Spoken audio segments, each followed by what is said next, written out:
Welcome to Friday Friendly Kitchen. Today we are celebrating Ponggal, 14th of January. The date varies, 14 or 15 usually every year. And I have been wanted to do Ponggal video for a long time, but I never get a chance. So this is the right moment. I have received a chance to show you, demonstrate how to do it, and let's get into the kitchen without further delay. And before we get into the kitchen, Ponggal is not a religious celebration. It is a cultural celebration where it is a harvest and Thanksgiving. Even in Canada or in America, we do Thanksgiving in October and November. But in India, South India, and those it comes in the middle of January each year. It's because January it's considered of like the harvesting month. So the first day of the Thai month, or it's called September, if I'm not mistaken. If I convert it from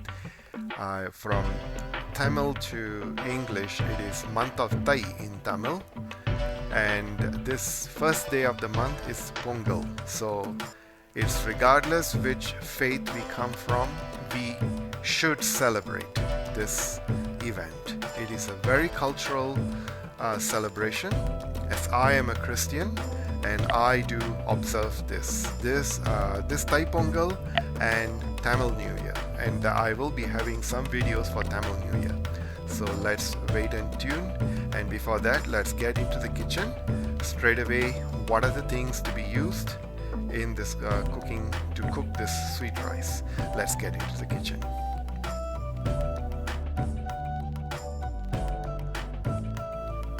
Dear viewers, to make the Ponggal there are several steps, so I'm taking you into the step number 1 is to melt the brown sugar or jaggery. I'm not using jaggery, but I'm using this brown sugar which I found it in the Asian grocery store, and I will be using 1 cup of it, and I will link the link below where I got it from, and you can purchase it if you are from Calgary, Alberta, Canada. So we will begin with melting of the brown sugar first. So I have 1 cup of brown sugar here. The brown sugar has been added, and with 1/8 teaspoon of salt and 1/4 cup of water. That's all we need. We don't need more, and let it come to a boil on a medium low. Dear viewers, let's see. Okay, the sugar is melted, so this can be put aside, and we will go into the next step.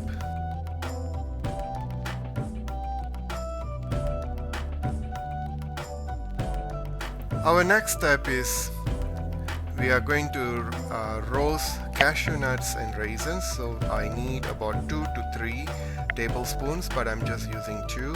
Later I'll use more.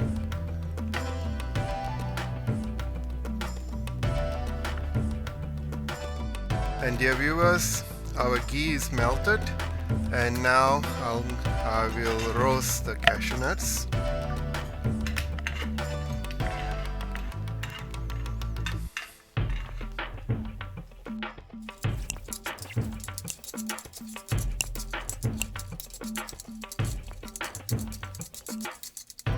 We'll wait for the cashew nuts to change its color, then we will add the raisins.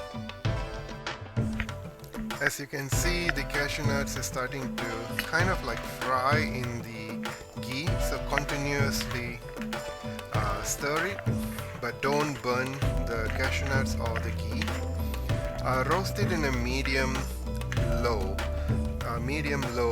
and that should be good. So be watchful until it changes its color. At this point it's coming there, and in few seconds I will be adding the cashew nuts. My apology, the raisins. So the amount of cashew nuts is upon you, but here I am using about 2 to 3 tablespoons of cashews. This is broken cashews, and I have also golden raisins, which I am going to use as well. So dear viewers, the color has changed, and so it's time for us to add the golden raisins and fry them together. Usually you can do them separately, one after another, but I usually prefer to do it together. Just until the raisins puff up, they usually puff up in the heat of the ghee, and as you can see already, dear viewers, it's starting to puff.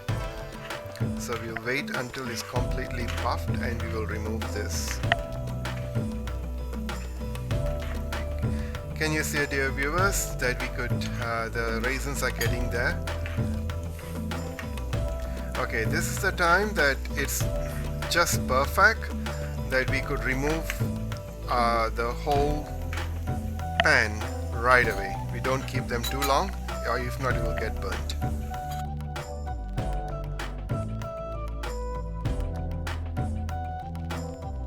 Dear viewers, now we are going to do the third step of boiling of the milk.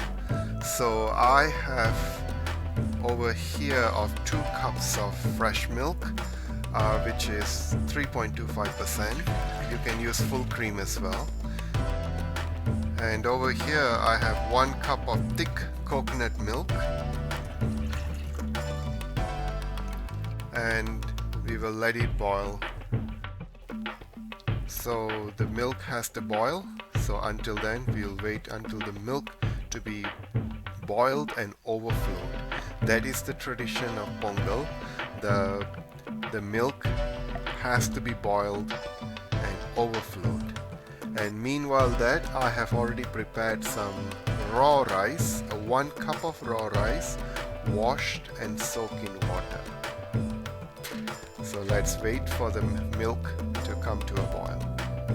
Dear viewers, the milk is about to overflow, but it's not yet, so we will wait for the moment for it to overflow.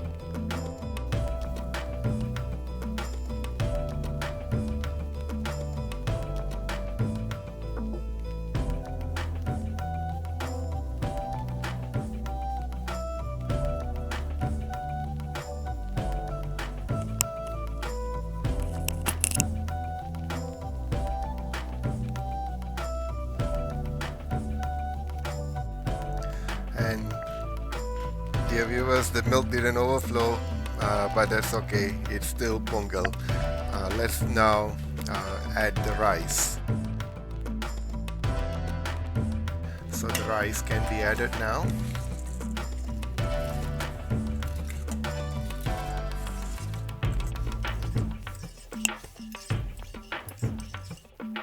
And we'll let the rice to be well cooked, not just full grain or what, but it has to be mushy. So we'll wait for the rice to cook. Dear viewers, the rice is getting cooked at this moment, but it is insufficient of liquid for the rice to be cooked and mushy. So I have reserved about 1 cup and a 1/3 cup of water. So I'm just going to add 1 cup first and let it come to a boil. I believe this is enough, but we'll see.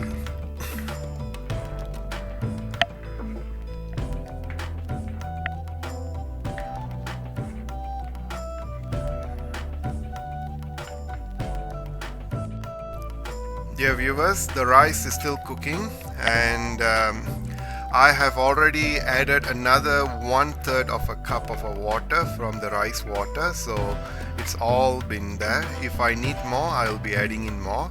So this is what I have added, and earlier with you I added 1 full cup of water the rice water, and I also, without you, I've added 1/3 of the water. Dear viewers, the rice is already well cooked. I don't think we can cook more longer than this, and at this point we can add all the roasted nuts and raisins that we roasted earlier. I still have it in my pan, and we can add this now.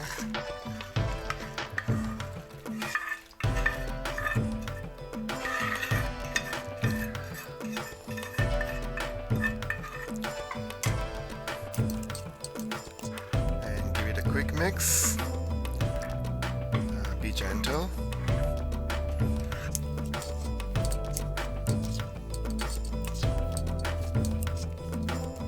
And now we shall let it just come to a boil for a little bit, and then we can add the sugar.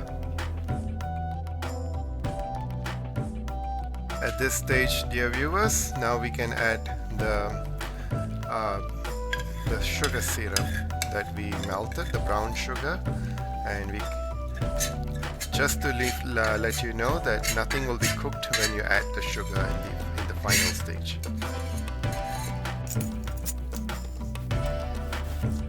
And it will look like it's getting diluted a little bit, but that's okay.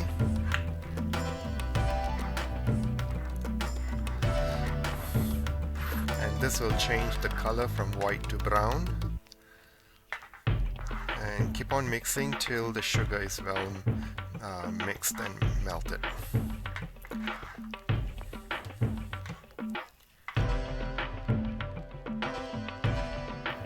And also at this stage we can add the coconut, grated coconut. I'm using desiccated coconut. You can use fresh coconut as well. Desiccated coconut, 1/2 cup. I repeat, desiccated coconut, 1/2 cup. Coconut is an optional. If you want, you can. If you don't want, you don't have to. But I'm adding into this. Usually in my Ponggal, when I make, I usually add coconut.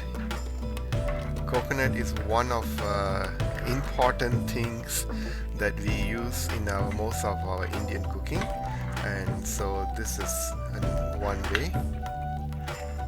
And at this stage I'll be adding in more things in the next step.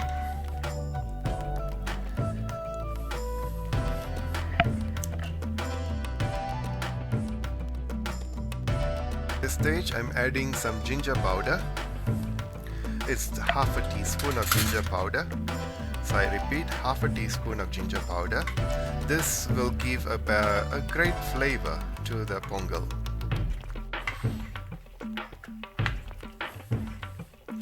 You don't need much, just a very little, like 1/2 teaspoon for 1 cup of rice of Ponggal.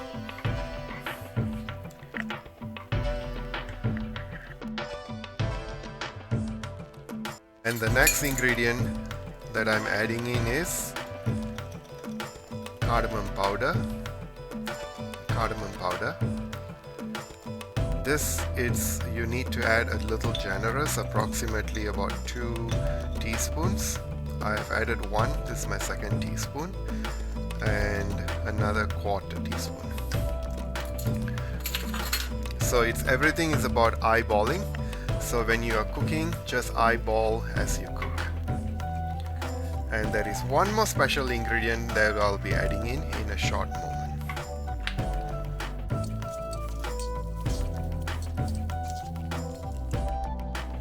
Ponggal with less ghee is not Ponggal. So today we have to be a little generous with our Ponggal. We added 2 to 3 tablespoons of ghee earlier, and now I'm adding another 3 tablespoons of ghee.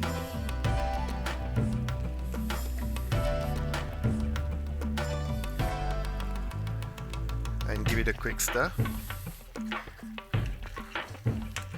And some of them usually have chopped sugar cane, and they add sugar cane into it. Sugar cane is an auspicious thing as well, and they are used in the Indian culture for Ponggal, especially this festival. And traditionally this rice is not cooked in the kitchen, but it is cooked in front of your house. If those who are any Tamil speaking person who's watching this video, you will know what is the culture of Ponggal and the tradition. So we have sufficient ghee already. I don't need more. This is good enough.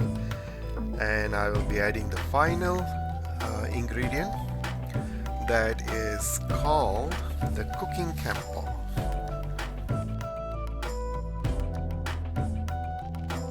And this is cooking camphor, my dear viewers, and I'm just adding a little bit only. It's just to enhance the taste and the flavor, and you can get them in your Indian grocery store asking for cooking camphor or Pacha Karpooram in Tamil, and or Kapoor for cooking in Hindi. Kapoor is called in Hindi, and Kapoor, the same word, it is used even in Bahasa. Kapoor means chalk, but this is not chalk, this is camphor. And this is this is from the plant-based camphor. So this is what it is, Ponggal is all about, and we have done our Ponggal cooking. So a quick mix and we can turn off the stove.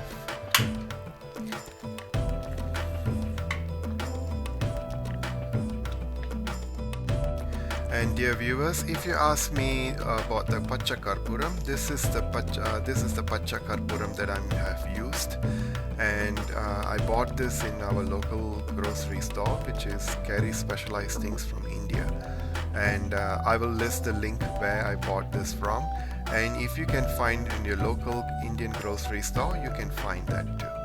So this is what it's all about. I mean, the Pacha Karpooram. Karpooram has two kinds of Karpooram. One is used for pujas and prayers and so on, and that is not edible, but this is edible. This is from the tree. I would like you to Google it on the Wikipedia and get to know about it. It has its own health benefits.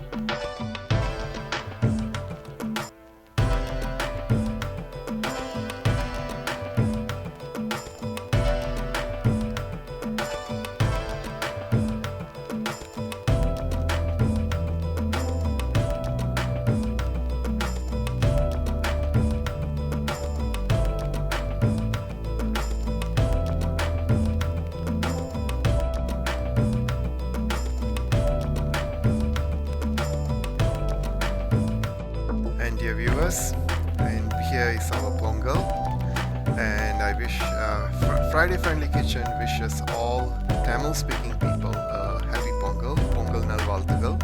Pongalukkum unga kudumbadhar. So this is how we cook Ponggal, and it's a sweet rice. Ponggal is not a religious occasion, but it is a harvest and Thanksgiving to God. So traditionally, Ponggal, it is the harvest of the first rice from the rice field. It is taken out, then the first fruit, it is offered to God by making rice, and it's also being given out to everyone. So this is how Ponggal is being made, and please do see all the images that I'll be placing about Ponggal towards the ending of the video, so you will have an idea. So why we use sugar cane, why the Ponggal, it is cooked in front of the house. Traditionally, it is not cooked on the stove, in a kitchen stove, but it's cooked in front of the house. So you will see everything in my next part. Thank you, viewers, and for all those who are new, welcome aboard, and for all those who have been there with me faithfully. Thank you very much, and I will see you in my next video. See you soon. Bye bye. Pongal Tirunal Valtugal Ellarukkum. Happy Pongal to everyone.